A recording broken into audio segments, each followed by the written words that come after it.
Bonjour à tous, soyez les bienvenus, bienvenue à Provence Studio. Nous sommes à Provence Décoration, c'est la caverne d'Ali Baba, là où vous trouverez tous les accessoires, le mobilier utilisé pour les tournages de séries, de films. Je peux vous dire qu'il y a matière. Moi, on me lâche là-dedans, je ne jure plus de rien. En tout cas, on se recentre pour vous présenter depuis cet entrepôt notre journal. Nous sommes donc le mardi 26 novembre.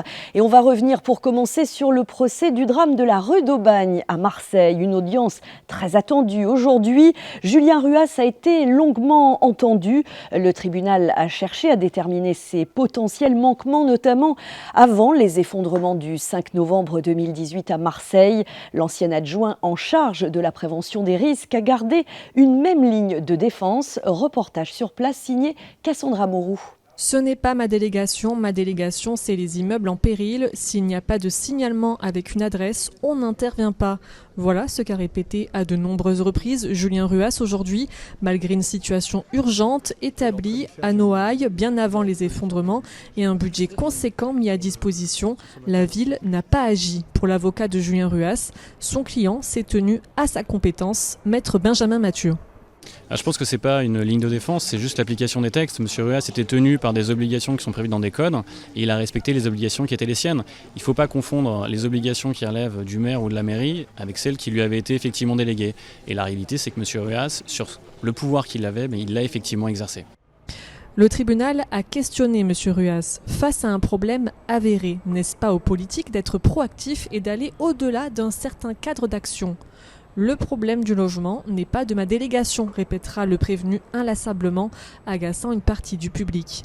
Dans ce procès, Julien Ruas est le seul prévenu appartenant à l'ancienne municipalité. Il le rappellera à travers cette phrase « L'instruction a choisi de me mettre ici pour toute la ville ». Un nouvel immeuble menace de s'effondrer dans le centre ancien de La Ciotat. C'est ce qu'on a appris aujourd'hui après la rue du Petit Madier et celle du Grand Madier en début d'année. Eh bien, c'est dans la rue voisine, la rue Antoine Piraudy, que les pompiers du département sont intervenus en urgence la nuit dernière à 2h du matin précisément. 17 personnes ont été évacuées. Aucun blessé n'est à déplorer, fort heureusement. Notre reporter Didier Gesualdi s'est rendu sur place et il a pu échanger avec Patrick Munoz, le père de l'un des évacués. Regardez. Ça a été le rush un peu. Et ils l'ont mené récupérer ses affaires parce qu'ils ont dit qu'il ne pouvait pas passer la nuit ici. Vous l'avez accueilli du coup ? On l'a accueilli et les autres résidents, ils ont été logés dans un hôtel vers les 3 heures. Est-ce qu'il y avait des signes avant-coureurs de l'état de cet immeuble ? Pas du tout. Lui, il était tranquille chez lui et aucun signe, rien, que dalle. Voilà. Pourtant, ça paraît pas être un immeuble en très mauvais état. Écoutez, non. L'appartement de mon fils est neuf, il a été refait. 1 an de travaux. Après, les façades, vous voyez, un peu. C'est pas Jojo, quand même. L'immeuble en question devrait rapidement être placé en arrêté de péril. On suit ça de près. Article complet à retrouver sur notre site maritima.fr.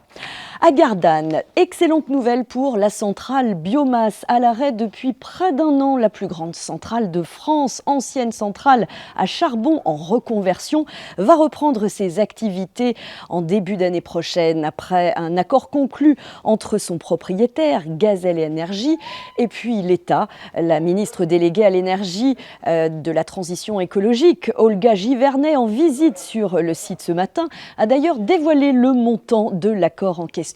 800 millions d'euros sur 8 ans. La reprise de l'activité donc au 1er janvier 2025 se traduira par plus de 90 emplois directs et 500 emplois indirects. Accident en série sur nos routes ce matin après l'accident à Saint-Mith qui a fait 3 blessés légers sur la départementale 5. Un autre s'est produit un peu plus tard vers 9h sur l'A55, cette fois à hauteur du Rove dans le sens Martigues-Marseille. 4 voitures ont été impliquées. Un blessé léger a été pris en charge. 20 pompiers ont été engagés sur cette intervention. On reste sur la route avec le contournement autoroutier de Port-de-Bouc-Martigues, une étape importante dans la concrétisation du projet puisqu'aujourd'hui, Laurent Belsola, le maire de Port-de-Bouc, en compagnie de représentants de citoyens et d'associations mobilisés depuis plusieurs années pour ce projet, ont remis officiellement des pétitions à la sous-préfecture d'Istres cet après-midi. C'est vrai que ce projet de contournement autoroutier, on en entend parler depuis près de 50 ans, 75 000 véhicules jour, c'est ce qu'on retient après la visite de 3 ministres sur le terrain. Eh bien, c'est l'aboutissement du projet qui semble en très bonne voie, comme nous l'a confié Laurent Belsola, premier édile de Port-de-Bouc, au micro de Manuel Danlois sur nos ondes ce matin. 3 ministres sont venus il y a une dizaine de jours à Fos, annonçant que nous sommes au dernier kilomètre. Il reste un peu moins de 40 millions à recouvrir, quoi. Donc voilà, les ministres l'ont annoncé. Nous savons aussi que c'est un défi national. Je sors du contexte de Port-de-Bouc. Si cette route n'est pas faite, tout comme la liaison Fos-Salon ou la RD 269, c'est la zone industrielle portuaire de Fos qui est en danger parce que nous ne pourrons plus circuler et économiquement, on sait très bien que de grosses entreprises ne s'installeront pas ou iront ailleurs parce que nos infrastructures ne sont pas à la hauteur des défis économiques qui sont lancés sur cette zone. Les ministres vous ont donné des garanties lorsqu'ils sont venus à Fos, Laurent Belsola ? Alors, pas de garantie, mais comme d'habitude, ils nous ont dit que le budget allait être bouclé, que ça allait être fait, qu'on allait le commencer, mais nous n'avons pas de date. Mais franchement, maintenant, il faut que la volonté de l'État, de la région, département, métropole, tout le monde s'y mette pour le faire. Écoutez, de la frontière italienne à la frontière espagnole, je crois qu'on traverse ici et Arles. Tous les autres départements, on ne traverse plus aucune ville. Donc voilà, il faut à un moment se doter d'infrastructures dignes du XXIe siècle et ne pas rester avec des routes moyenâgeuses. Reportage complet à suivre dans notre prochaine édition et puis à retrouver évidemment sur notre site maritima.fr. Nouvelle mobilisation des agriculteurs demain sur notre territoire. Et vous le voyez, là on vient de trouver le panneau qui était déjà à l'envers. C'est un signe. Dans le cadre de leur nouvelle journée d'action, eh bien, ils ont prévu de se rassembler demain soir à Istres à l'appel de la FNSEA et puis des jeunes agriculteurs, toujours pour dénoncer les entraves à l'agriculture et tout ce qui aujourd'hui contraint leur activité. Alors un cortège concrètement partira demain vers 18h30 d'Entresins pour rejoindre la sous-préfecture en soirée à Istres. Autant dire que la circulation s'annonce extrêmement difficile, notamment sur la transhumance. Prenez vos précautions. D'autres actions sont à prévoir durant la semaine, vendredi à Aix et puis samedi en Camargue. On poursuit ce journal à Marseille avec une avancée pour les liaisons maritimes vers la Corse. La Commission européenne a annoncé juger conforme aux règles de l'Union européenne sur les aides d'État. Le soutien financier accordé par des autorités françaises à 2 sociétés de ferry assurant les liaisons passagers et fret entre Marseille et la Corse. Il s'agit d'un soutien public de 853,6 millions d'euros aux firmes Corsica Linea et la Méridionale pour la desserte donc de l'île de Beauté sur la période 2023-2030. Une enquête approfondie sur ces aides d'État avait été ouverte en février, souvenez-vous, par l'exécutif européen qui veille au respect de la libre concurrence dans l'Union européenne. Une décision qui va faire du bruit puisqu'on parle corse. L'usage du corse dans les débats de l'Assemblée de Corse est interdite car contraire à la Constitution. C'est ce qu'a confirmé la Cour administrative d'appel de Marseille qui rejette l'appel de la collectivité de Corse, la CDC, contre le jugement du tribunal administratif de Bastia du 9 mars 2023. Les élus corses vont donc former un pourvoi devant le Conseil d'État. Retour à Marseille pour la suite de cette édition dans le quartier de Belsunce avec l'ouverture de la place de la Providence. On vous en a parlé il y a quelques jours. Fini le parking situé à quelques mètres de la bibliothèque L'Alcazar, mais pour laisser place cette fois à un espace vert de 2500 m². Un projet piloté et financé par la métropole en accord avec la ville de Marseille. Alors comment les habitants accueillent ce nouveau lieu de vie ? Eh bien voici le reportage sur place signé Nordine Ali Saïd. Au quartier de Belsunce, les habitants constatent l'évolution de cette place de la Providence qui était il y a quelques mois un parking. Qu'on ne soit pas obligé d'aller loin, que ce soit au parc Photo-Obscur, au parc Borély. Si on a quelque chose au niveau du centre-ville qui est propre, qui est correct, franchement, ce serait très important. Il y a tous les espaces là pour se mettre à l'ombre, pour s'asseoir ensemble, donc pour faire recréer du vivre ensemble. Donc ça, c'est nickel, ouais. très difficile. Trouver une place pour garer, il n'y en a pas de garage. Pour Mohamed Tabani, commerçant, cet espace de 2500 m² entièrement piéton est une bonne nouvelle pour le secteur. Pour la vie du quartier, c'est pas mal. Il y a les enfants, ils peuvent jouer. Ça fait un petit espace vert, tu vois. Ils peuvent jouer au vélo, ils peuvent se promener. Tu as même des espaces, ils ont fait des tables, des chaises pour voilà, qu'on puisse manger, prendre le café. Commerçants et habitants, ils étaient 300 à être consultés pour la création de cette place publique. Un projet piloté et financé par la métropole qui est tombé d'accord avec la ville de Marseille et la mairie de secteur. Une place composée de 2 pergolas en bois avec des tables et des bancs, de longues buttes où la végétation pousse. Autour, des blocs de calcaire taillés prélevés sur place datant du XVIIIe siècle et un arbre entouré d'une estrade. Pas un square classique avec des jeux dans ce lieu temporaire, comme nous l'explique Olivier Bédu du Cabanon Vertical, architecte du projet. Ces mobiliers, nous on appelle ça du design ouvert, c'est-à-dire que le principe du design ouvert, c'est faire des mobiliers qui permettent de s'asseoir, mais qui permettent aussi d'être des supports ludiques pour un enfant. Toutes ces colonnes qui sortent peuvent devenir aussi un espace de jeu et d'invention. Le coût d'investissement de la métropole ex-Marseille est de 2,7 millions d'euros. Et la place de la Providence fermera fin 2025 pour rouvrir fin 2026, le temps de consulter les habitants sur les aménagements définitifs que réalisera la Soleam. Dans l'actu nationale, le procès de l'assassinat de Samuel Paty s'est poursuivi aujourd'hui au tribunal de Paris. La collégienne qui avait accusé le professeur d'histoire géo d'avoir montré des caricatures de Mahomet jugées obscènes a été entendue ce matin devant la cour d'assises spéciale de Paris. Elle a présenté ses excuses considérées comme un affront pour l'avocate des parents de l'enseignant lors d'une suspension d'audience. Marineland, le gouvernement dit non au transfert des 2 orques au Japon. Agnès Pannier-Runacher, ministre de la Transition écologique, s'oppose au transfert des 2 dernières orques du parc aquatique vers l'Asie du fait de sa réglementation sur le bien-être animal. Ces bassins font le tiers de ceux d'Antibes. D'autres solutions existent, comme le sanctuaire marin en Nouvelle-Écosse ou vers d'autres parcs en phase avec les règles européennes, à l'image de Tenerife aux Canaries. Ne plus se taire. Une semaine de lutte contre les violences faites aux femmes à Martigues, un problème encore trop ancré et ça, la ville l'a bien compris en consacrant toute une semaine à ce combat qui est encore loin d'être gagné. Cette semaine a été lancée hier officiellement par le maire de Martigues en présence de plusieurs associations. Je vous propose d'écouter Gabi Charroux et Princesse Josépha Malherbe pour Henriette, la voix d'un ange, au micro de Flavio Noriga.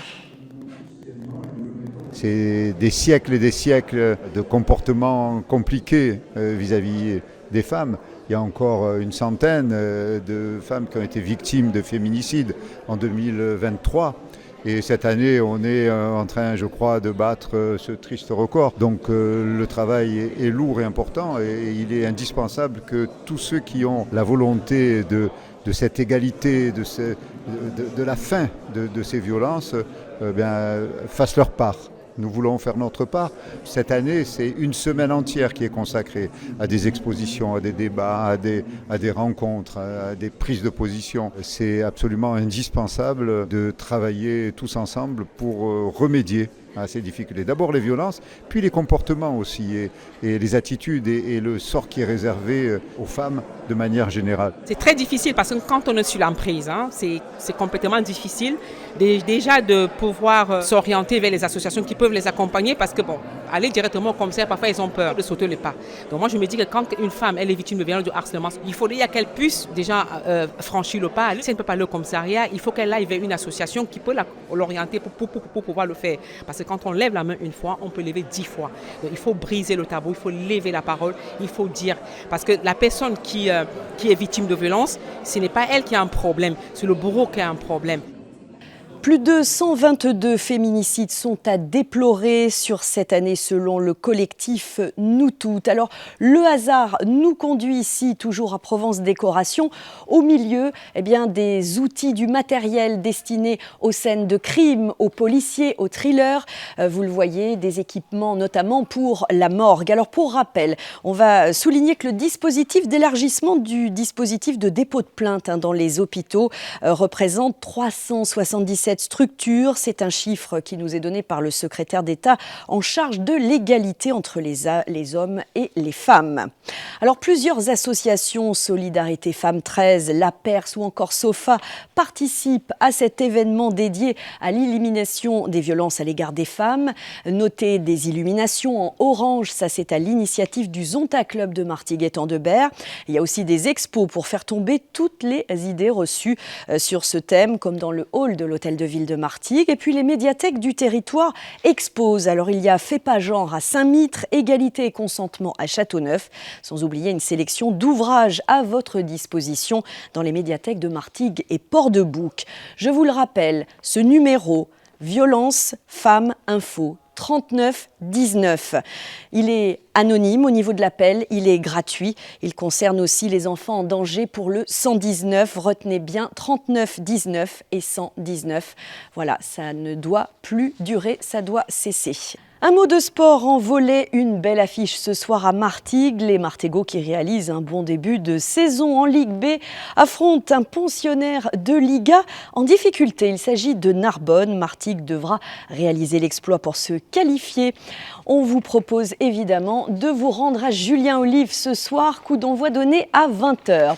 Et puis de jeunes athlètes avec un beau focus pour le pongiste istréen Sandro Cavaillé, assuré d'une médaille au mondial U15. Le jeune pongiste d'Istres tennis de table disputera demain la demi-finale du double garçon au championnat du monde U15. Alors va-t-il marcher sur les pas de Félix Lebrun, qu'il avait d'ailleurs pu approcher lorsque le nouveau médaillé olympique évoluait à Istres? Félix Lebrun qui était alors licencié à Istres et qui avait commencé à se faire un nom dans le ping-pong mondial en remportant en 2021 le championnat du monde en double de la médaille d'argent en simple. Bref, tout ça pour vous dire que nous suivrons évidemment ça de près.